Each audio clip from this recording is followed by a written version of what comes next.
ഇന്ന് നമ്മൾ കേൾക്കാൻ പോകുന്നത് നീ വരുവോളം 27-ാം ഭാഗം. രചന ആമിക. അവതരണം ബിൻസു ഷിജി. പിറ്റേന്ന് രാവിലെ ബാങ്കിലേക്ക് പോകാൻ ധൃതിയിൽ ഇറങ്ങുകയായിരുന്നു ശ്യാം. അവൻ്റെ ഓരോ ചുവടിലും വല്ലാത്തൊരു അസ്വസ്ഥത നെള്ളിക്കുന്നത് കണ്ടപ്പോൾ വീണയ്ക്ക് ചോദിക്കാതിരിക്കാൻ കഴിഞ്ഞില്ല. ശ്യാമേ. മുറ്റത്തേക്ക് ഇറങ്ങാൻ തുടങ്ങിയ അവൻ്റെ കൈകളിൽ പിടിച്ച് അവൾ തടഞ്ഞു നിർത്തി. നീ എന്നിൽ നിന്ന് എന്തെങ്കിലും മറച്ചു വെക്കുന്നുണ്ടോ? നമുക്കിടയിൽ ഇന്ന് വരെ ഒരു രഹസ്യവും ഉണ്ടായിരുന്നില്ല. പക്ഷേ ഇപ്പോൾ നിൻ്റെ ഉള്ളിൽ എന്തൊക്കെയോ നടക്കുന്നുണ്ടെന്ന് എനിക്ക് തോന്നുന്നു. നിൻ്റെ കണ്ണുകളിൽ ആ പഴയ തെളിച്ചമില്ല. എന്താടാ പറ്റിയത്? ശ്യാം ഒരു നിമിഷം തരിച്ചുപോയി. അവളുടെ ആർദ്രമായ ആ നോട്ടത്തിന് മുന്നിൽ പുതിയൊരു നുണ പറയാൻ അവൻ്റെ മനസ്സ് അനുവദിച്ചില്ല. അവൻ അവളുടെ കൈകൾ ഉള്ളം കൈകളിൽ ചേർത്ത് പിടിച്ചു. വീണ, നിൻ്റെ ആകുലതകൾ ശരിയാണ്. എൻ്റെ മനസ്സിൽ ചില പ്രശ്നങ്ങളുണ്ട്. എല്ലാം ഞാൻ നിന്നോട് തുറന്നു പറയും. പക്ഷേ നീ എനിക്ക് കുറച്ച് ദിവസം കൂടി സമയം തരണം. അത്രയും പറഞ്ഞ് അവളുടെ മറുപടിക്കായി കാത്തു നിൽക്കാതെ അവൻ വേഗം പടിയിറങ്ങി. ശ്യാം പോയതും വീണ ഉമ്മറത്തെ തൂണിൽ ചാരി തളർന്നിരുന്നു പോയി. അവളുടെ നെഞ്ചു വല്ലാതെ ഇടിക്കാൻ തുടങ്ങി. വിട പറയുമ്പോൾ ശ്യാമിൻ്റെ കൈകൾക്കുണ്ടായിരുന്ന ആ വിറയൽ ഇപ്പോഴും അവളുടെ കൈവെള്ളയിൽ തങ്ങി നിൽക്കുന്നുണ്ടായിരുന്നു. എന്തായിരിക്കും അവൻ എന്നിൽ നിന്ന് മറയ്ക്കുന്നത്? ആ ചിന്ത അവളെ വല്ലാതെ അസ്വസ്ഥമാക്കി. എങ്കിലും എന്നെ വിശ്വസിക്കണമെന്ന് പറയുമ്പോൾ അവൻ്റെ കണ്ണുകളിൽ കണ്ട ആ ആത്മാർത്ഥത വീണയ്ക്ക് തുണയായി. തൻ്റെ ശ്യാം തങ്ങളെ ഒരിക്കലും ചതിക്കില്ലെന്ന ഉറച്ച വിശ്വാസത്തോടെ അവൾ ആ നെഞ്ചിടിപ്പ് അടക്കാൻ ശ്രമിച്ചു. ബാങ്കിലെത്തിയ ഉടനെ ശ്യാം ജോസഫ് അച്ഛനെ ഫോണിൽ വിളിച്ചു. അവൻ്റെ ശബ്ദം വല്ലാതെ വിറയ്ക്കുന്നുണ്ടായിരുന്നു. അച്ഛാ, മറ്റന്നാൾ റിസൾട്ട് വരും. വീണയോട് ഇതെങ്ങനെ പറഞ്ഞ് മനസ്സിലാക്കുമെന്ന് എനിക്കറിയില്ല. അച്ഛനൊന്ന് ഇവിടം വരെ വരാനാകുമോ? ജോസഫ് അച്ഛൻ്റെ സ്വരം പതിവ് പോലെ ശാന്തമായിരുന്നു. മോൻ ധൈര്യമായിരിക്കുക. നാളെ വൈകുന്നേരം ഞാൻ അവിടെ എത്തും. പ്രാർത്ഥനയോടെ ഇരിക്കുക. ആ വാക്കുകൾ ശ്യാമിൻ്റെ നെഞ്ചിലെ ആധി അല്പം കുറച്ചു. അന്ന് ബാങ്കിൽ വലിയ തിരക്കായിരുന്നു. ഫയലുകൾക്കും കണക്കുകൾക്കും ഇടയിലും ശ്യാമിൻ്റെ മനസ്സ് ആശുപത്രിയിലെ ആ മുറിയിലായിരുന്നു. ഉച്ച കഴിഞ്ഞ് 3 മണിയായപ്പോൾ അവൻ്റെ ഫോൺ ശബ്ദിച്ചു. ഡിസ്പ്ലേയിൽ ഡോക്ടറുടെ പേര് തെളിഞ്ഞതും ശ്യാമിൻ്റെ നെഞ്ചിലൂടെ ഒരു മിന്നൽ പിണർ പാഞ്ഞുപോയി. അവൻ വേഗം ഫോൺ എടുത്തു. ശ്യാം, റിസൾട്ട് വന്നിട്ടുണ്ട്. ഒന്നിവിടം വരെ വരാമോ? ഡോക്ടറുടെ സ്വരം പതിവിലും ഗൗരവത്തിലായിരുന്നു. ഡോക്ടർ, എന്താണ് റിസൾട്ട്? ശ്യാം ശ്വാസം അടക്കി പിടിച്ചു ചോദിച്ചു. നമ്മൾ കരുതിയത് തന്നെയാ ശ്യാമേ സത്യം. മേഴ്സി തന്നെയാണ് വീണയുടെ അമ്മ. അക്കാര്യത്തിൽ ഇനി യാതൊരു സംശയവുമില്ല. ഇനിയുള്ളത് അവരോട് കാര്യങ്ങൾ തുറന്നു പറയുക എന്നതാണ്. എല്ലാം ഉൾക്കൊള്ളാൻ പാകത്തിന് സണ്ണിയുടെ അവസ്ഥയും ഇപ്പോൾ നോർമലായിട്ടുണ്ട്. അല്പനേരത്തെ നിശബ്ദതയ്ക്ക് ശേഷം ഡോക്ടറുടെ ചോദ്യം വന്നു. ശ്യാമേ, ഇനി ആരോടാണ് നമ്മളിത് ആദ്യം വെളിപ്പെടുത്തേണ്ടത്? ആ ചോദ്യത്തിന് മുന്നിൽ ശ്യാം തരിച്ചുപോയി. പതിറ്റാണ്ടുകളായി അകന്നുപോയ രക്തബന്ധങ്ങൾ ഒന്നിക്കാൻ പോവുകയാണ്. പക്ഷേ അതിൻ്റെ ആഘാതം താങ്ങാൻ തൻ്റെ വീണയ്ക്ക് കഴിയുമോ എന്ന ചിന്ത അവൻ്റെ ഉള്ളിൽ തീച്ചൂളയായി. ഒടുവിൽ പതറാത്ത സ്വരത്തിൽ അവൻ പറഞ്ഞു, ജോസഫ് അച്ഛനോട് ഞാൻ വരാൻ പറഞ്ഞിട്ടുണ്ട്. ആദ്യം നമുക്ക് ആ മാതാപിതാക്കളെ കാര്യങ്ങൾ ബോധ്യപ്പെടുത്താം. അച്ഛൻ നാളെ വൈകിട്ടെത്തും. അപ്പോൾ ഞാനും നവീനും അച്ഛനും കൂടി അവിടെ എത്താം. ഡോക്ടറും ആ സമയം കൂടെ ഉണ്ടാവണം. ശരി, ഡോക്ടർ മറുപടിയായി ഒന്ന് മൂളി. ആ മൂളലിൽ വരാനിരിക്കുന്ന വലിയൊരു ദൗത്യത്തിൻ്റെ ഗൗരവം മുഴങ്ങി നിന്നു. പിറ്റേന്ന് വൈകുന്നേരം 5 മണിയോടുകൂടി ജോസഫ് അച്ഛൻ എത്തി. ശ്യാമും നവീനും ചേർന്ന് അച്ഛനെ സ്വീകരിച്ച് നേരെ ആശുപത്രിയിലേക്ക് തിരിച്ചു. ആശുപത്രി മുറിയിലേക്ക് കടന്ന അച്ഛൻ്റെ കണ്ണുകൾ അത്ഭുതത്തോടെ വിടർന്നു. താടിയും മുടിയും വെട്ടി വൃത്തിയാക്കി പുതിയ വസ്ത്രങ്ങൾ അണിഞ്ഞിരിക്കുന്ന സണ്ണിയെയും അയാളോട് ചേർന്നിരിക്കുന്ന മെഴ്സിയെയും കണ്ടപ്പോൾ അച്ഛന് സന്തോഷം അടക്കാനായില്ല. താൻ വർഷങ്ങളായി കണ്ടിരുന്ന ആ പ്രാകൃത രൂപങ്ങളല്ല ഇന്ന് തൻ്റെ മുന്നിൽ നിൽക്കുന്നത്. അച്ഛൻ അവരെ ചേർത്ത് പിടിച്ചു. ആ സ്പർശനത്തിൽ ആശ്വാസം കണ്ടെത്തിയ മെഴ്സി അച്ഛൻ്റെ കൈകളിൽ പിടിച്ച് പൊട്ടിക്കരഞ്ഞു. അപ്പോഴേക്കും ഡോക്ടർ കൂടി അവിടേക്ക് കടന്നു വന്നു.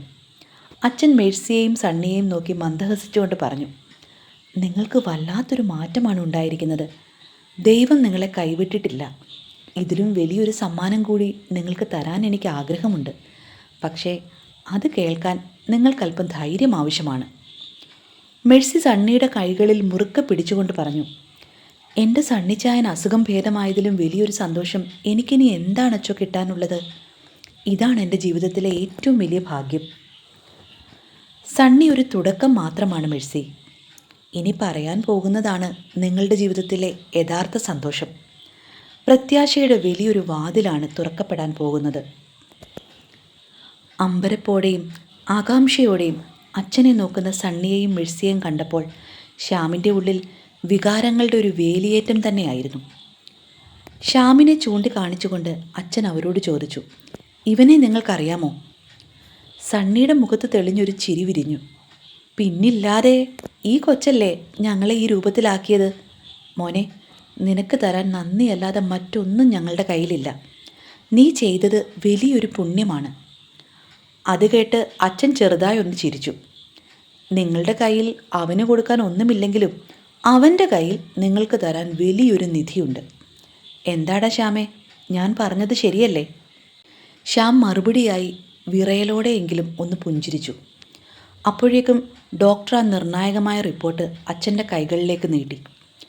ആ പേപ്പർ സണ്ണിയുടെയും മെഴ്സിയുടെയും നേരെ പിടിച്ചുകൊണ്ട് അച്ഛൻ ഗൗരവത്തിൽ ചോദിച്ചു, ഇതെന്താണെന്ന് നിങ്ങൾക്ക് മനസ്സിലായോ? ഒന്നും മനസ്സിലാവാതെ അവർ പരസ്പരം നോക്കി. അച്ഛൻ തുടർന്നു, മെഴ്സി, സണ്ണി, ഇതൊരു DNA റിപ്പോർട്ടാണ്. വർഷങ്ങൾക്ക് മുൻപ് നിങ്ങൾക്ക് നഷ്ടപ്പെട്ടു എന്ന് കരുതിയ നിങ്ങളുടെ മൂളൂട്ടി മരിച്ചിട്ടില്ല. അവൾ ജീവനോടെ ഉണ്ട് എന്നതിനും അവൾ നിങ്ങളുടെ സ്വന്തം മകളാണെന്നതിനുമുള്ള ദൈവത്തിൻ്റെ സാക്ഷ്യപത്രമാണിത്. കേട്ടത് വിശ്വസിക്കാനാവാതെ ആ മാതാപിതാക്കൾ ശിലാപ്രതിമകളെ പോലെ ഇരുന്നു പോയി. കണ്ണുകൾ നിറഞ്ഞു തുളുമ്പി. അച്ഛൻ വീണ്ടും പറഞ്ഞു, അവൾ വേറെ ആരുമല്ല, ഇതാ നിങ്ങളുടെ മുന്നിൽ നിൽക്കുന്ന ഈ ശ്യാമിൻ്റെ ഭാര്യയാണ്.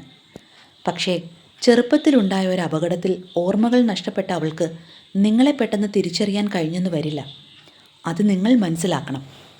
സണ്ണിയും മെഴ്സിയും പരസ്പരം കെട്ടിപ്പിടിച്ച് അലമുറയിട്ട് കരഞ്ഞു. ആ മുറി മുഴുവൻ അവരുടെ വർഷങ്ങളായുള്ള കാത്തിരിപ്പിൻ്റെ തേങ്ങലുകൾ കൊണ്ട് നിറഞ്ഞു. എവിടെ അച്ചോ? ഞങ്ങളുടെ മോളൂട്ടി എവിടെ? ഞങ്ങൾക്ക് അവളെ ഇപ്പോൾ തന്നെ കാണണം. മെഴ്സി ശ്യാമിൻ്റെ ഷർട്ടിൽ പിടിച്ചുലച്ചുകൊണ്ട് വിതുമ്പി. മോനെ ശ്യാമേ, അവളെ കാണാതെ എനിക്കിനി ഒരു നിമിഷം പോലും ജീവിക്കാനാവില്ലടാ.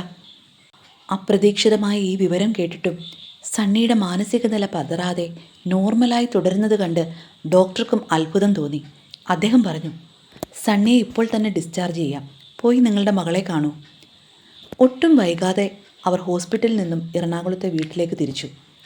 നഷ്ടപ്പെട്ടുവെന്ന് കരുതിയ മകളെ തിരിച്ചു കിട്ടാൻ പോകുന്ന ആ മാതാപിതാക്കളുടെ മാനസികാവസ്ഥ വാക്കുകൾക്കപ്പുറമായിരുന്നു. കാർ വീടിൻ്റെ കോമ്പൗണ്ടിലേക്ക് കയറുമ്പോൾ ശ്യാമിൻ്റെ ഉള്ളിൽ വലിയൊരു കടലിരമ്പുകയായിരുന്നു. വീണ ഇതിനോട് എങ്ങനെ പ്രതികരിക്കും? ഈ സത്യങ്ങളെ താങ്ങാനുള്ള ശേഷി ആ പാവത്തിനുണ്ടാകുമോ? എന്തായാലും വരുന്നിടത്ത് വെച്ച് കാണാം എന്ന് മനസ്സിലുറപ്പിച്ച് അവൻ അവരെയും കൂട്ടി വീടിനുള്ളിലേക്ക് നടന്നു. ഡോർ ബെല്ലടിച്ചുടനെ മറിയാമ്മച്ചേടത്തി ഓടി വന്ന് വാതിൽ തുറന്നു. ശ്യാമിനെയും കൂടെയുള്ളവരെയും കണ്ട് അവർ അത്ഭുതപ്പെട്ടുപോയി. അവരൊക്കെ എന്തി ചേട്ടത്തി? ശ്യാം തിരക്കി. അവരൊക്കെ അകത്തുണ്ട് മോനെ. ഇവരൊക്കെ ആരാ? അപരിചിതരായ സണ്ണിയെയും മെഴ്സിയെയും നോക്കി മറിയാമ്മ ചേട്ടത്തി സംശയത്തോടെ ചോദിച്ചു. ആ ചോദ്യത്തിന് മുന്നിൽ ശ്യാം ഒരു നിമിഷം മൗനമായി നിന്നു. അതൊക്കെ ഞാൻ പറയാം ചേട്ടത്തി, ആദ്യം ഇവർ അകത്തേക്ക് കയറട്ടെ, ശ്യാം പെതുക്കെ പറഞ്ഞു. കൂടെയുള്ള വൈദികനെ കണ്ട ഉടനെ ചേട്ടത്തി ഭക്തിയോടെ കൈകൂപ്പി സ്തുതി പറഞ്ഞു. മോനെ, പിള്ളേർ അനുവിൻ്റെ അടുത്തുണ്ട്. വീണമോൾ കുളിക്കാൻ കയറിയതേ ഉള്ളൂ. ഞാൻ വേഗം പോയി പിള്ളേരെ വിളിച്ചുകൊണ്ട് വരാം. അതോ ആദ്യം ചായ ഇടണോ? എന്താ വേണ്ടത്? സന്തോഷവും പരിഭ്രമവും കാരണം അവർക്ക് എന്ത് ചെയ്യണമെന്നറിയാത്ത അവസ്ഥയായിരുന്നു. എല്ലാവരെയും കൂട്ടി നീ വരുന്നത് കണ്ടപ്പോൾ എൻ്റെ കൈയും കാലും ഒന്നും ഓടുന്നില്ല. അതും പറഞ്ഞ് അവർ കുട്ടികളെ വിളിക്കാൻ മുറ്റത്തേക്ക് ഓടി. അമ്മച്ചി പെതുക്കെ ഓട്, ശ്യാം പിന്നിൽ നിന്ന് വിളിച്ചു പറഞ്ഞു. ജോസഫ് അച്ഛൻ കൗതുകത്തോടെ ശ്യാമിനോട് ചോദിച്ചു, ആ ചേട്ടത്തി ആരാ? അത് ഞങ്ങളുടെ അമ്മച്ചി, അത്രയും കരുതിയാൽ മതി, ശ്യാം ചിരിച്ചുകൊണ്ട് പറഞ്ഞു. ഞാൻ ഇപ്പോൾ വരാം. അതും പറഞ്ഞ് അവൻ വേഗത്തിൽ പടികൾ കയറി മുകളിലേക്ക് പോയി. അപ്പോഴേക്കും മറിയാമ്മ ചേട്ടത്തി കുഞ്ഞുങ്ങളുമായി എത്തി. അതിഥികളെ കണ്ട് കുട്ടികൾ അത്ഭുതത്തോടെ നോക്കി നിന്നു. പക്ഷേ ആ കുഞ്ഞുങ്ങളെ കണ്ടതും മെഴ്സിക്ക് നിയന്ത്രിക്കാനായില്ല. അവരോടിച്ചെന്ന് കുട്ടികളെ കെട്ടിപ്പിടിച്ച് കരഞ്ഞു. പെട്ടെന്നുള്ള കരച്ചിൽ കണ്ട് പേടിച്ച കുട്ടികൾ മറിയാമ്മ ചേട്ടത്തിയുടെ പിന്നിൽ ഒളിച്ചു. ജോസഫ് അച്ഛൻ അവരെ അരികിലേക്ക് വിളിച്ചു പറഞ്ഞു, മക്കളെ, നിങ്ങളെന്തിനാ പേടിക്കുന്നത്? ഇത് നിങ്ങളുടെ അപ്പാപ്പനും അമ്മാമ്മയുമാണ്. കുട്ടികൾക്ക് ആ വാക്ക് പെട്ടെന്ന് മനസ്സിലായില്ല. അവർ സംശയത്തോടെ അമ്മച്ചിയെ നോക്കി. മുത്തശ്ശനും മുത്തശ്ശിയുമാണെന്നാണ് അച്ഛൻ പറഞ്ഞത് മക്കളെ. എൻ്റെ ചേടത്തിൽ ലളിതമായി പറഞ്ഞു കൊടുത്തപ്പോൾ കുട്ടികളുടെ മുഖം വിരിഞ്ഞു. അവർ ഓടിച്ചെന്ന് സണ്ണിയുടെയും മെഴ്സിയുടെയും മടിയിലേക്ക് കയറിയിരുന്നു. ശ്യാം മുറിയിലേക്ക് ചെല്ലുമ്പോൾ വീണ കുളി കഴിഞ്ഞ് മുടി തോർത്തുകയായിരുന്നു. ശ്യാമിനെ കണ്ടതും അവളുടെ മുഖത്ത് സന്തോഷം വിരിഞ്ഞു. ആഹാ, ഇന്ന് നേരത്തെ എത്തിയല്ലോ. ആ, കുറച്ച് നേരത്തെ ഇറങ്ങി. എനിക്കൊപ്പം താഴെ കുറച്ച് ഗസ്റ്റുകളുണ്ട്, നമുക്ക് അങ്ങോട്ട് പോകാം. ഭഗവാനെ, ഇനിയിപ്പോൾ ആരാണാവോ ഗസ്റ്റ്? ശ്യാമേട്ടാ, ഒന്ന് നേരത്തെ വിളിച്ച് പറഞ്ഞുകൂടായിരുന്നോ? എന്തെങ്കിലും ഉണ്ടാക്കി വെക്കാമായിരുന്നല്ലോ. ഇതിപ്പോൾ അവർക്ക് എന്താ കൊടുക്കുന്നത്? പരിഭ്രമത്തോടെ താഴേക്ക് പോകാൻ ഒരുങ്ങിയ വീണയുടെ കൈകളിൽ ശ്യാം മുറുക്കെ പിടിച്ചു. പോകുന്നതിന് മുൻപ് എനിക്ക് നിന്നോടൊരു കാര്യം പറയാനുണ്ട്. എന്താണ്? ഗസ്റ്റ് ഉണ്ടെന്ന് പറഞ്ഞിട്ട് ഇവിടെ കിന്നിരിക്കാൻ പോവാണോ? അവൾ കളിയായി ചോദിച്ചു. പക്ഷേ ശ്യാം അവളെ വരിഞ്ഞു മുറുക്കി തന്നോട് ചേർത്ത് നിർത്തി. അവളുടെ കണ്ണുകളിലേക്ക് നോക്കി. മോളെ, താഴെ ചെല്ലുമ്പോൾ നീ പ്രതീക്ഷിക്കാത്ത പലതും കാണുകയും കേൾക്കുകയും ചെയ്യും. അപ്പോൾ ആത്മസംയമനം വേണം. നീ ഒരു കാര്യം മനസ്സിലാക്കണം. എനിക്കും മക്കൾക്കും നീയല്ലാതെ ഒരു ലോകമില്ല. നീ തളർന്നാൽ പിന്നീട് ഞങ്ങളില്ല. ശ്യാമിൻ്റെ സ്വരത്തിലെ ഗൗരവം കേട്ട് വീണ അത്ഭുതത്തോടെ അവനെ നോക്കി. അല്ല, ഒന്ന് ചോദിച്ചോട്ടെ, ഇപ്പോൾ വട്ട് നിങ്ങൾക്കാണോ അതോ എനിക്കാണോ? ഇതിനെ ഇപ്പോൾ മുഴുവട്ടെന്നല്ലാതെ എന്താ പറയുക? ശ്യാമിൻ്റെ വാക്കുകളുടെ ആഴം മനസ്സിലാക്കാതെ അവൾ ചിരിച്ചുകൊണ്ട് താഴേക്ക് നടന്നു. തൻ്റെ ജീവിതം തന്നെ മാറ്റിമറിക്കാൻ പോകുന്ന ആ നിമിഷത്തിലേക്കാണ് താൻ നടന്നു നീങ്ങുന്നതെന്ന് ആ പാവം അറിഞ്ഞിരുന്നില്ല. തുടരും.